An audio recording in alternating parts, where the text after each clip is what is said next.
Creamy dinakdakan, paano nga ba ito gawin? Pues tapusin mo tong video na to para malaman mo yung tip. Palambutin lang ang karne ng baboy. Ang gamit ko pala dito ay yung pork kasim. Wala kasing maskara. Mas maganda rin kung may maskara.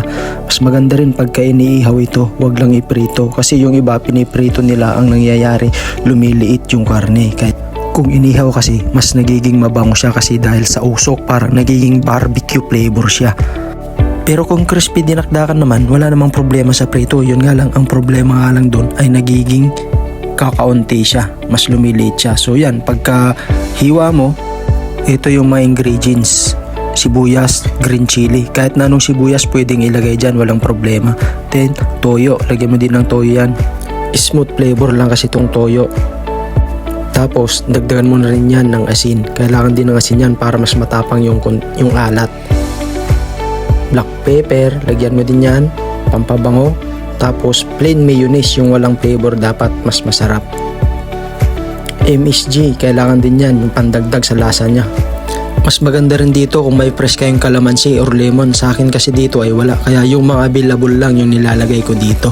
Pwede kayong maglagay ng kahit na anong suka dyan, wala namang magiging problema doon. Mag-adjust na lang kayo sa lasa. Dahil sa malit na kawali itong napaglagyan ko, tatransfer nyo lang yan sa malaki para at least maano nyo ng mabuti, mahalo nyo ng mabuti para mag-incorporate talaga yung lasa nito. Mas masarap din kasi yan pagka nahalo talaga mabuti ito para kumalat talaga yung lasa ng dinakdakan natin. So yan, after yan, pwede na yan. Pwede nyo na din yung tikman para at least makapag-adjust kayo kung ano yung kulang at kung paano nyo dadagdagan yung lasa. Dahil sa nalagyan ko na yan ng atay kanina, huwag nyo na din lagyan ng liver spread kasi yung iba naglalagay sila ng liver spread.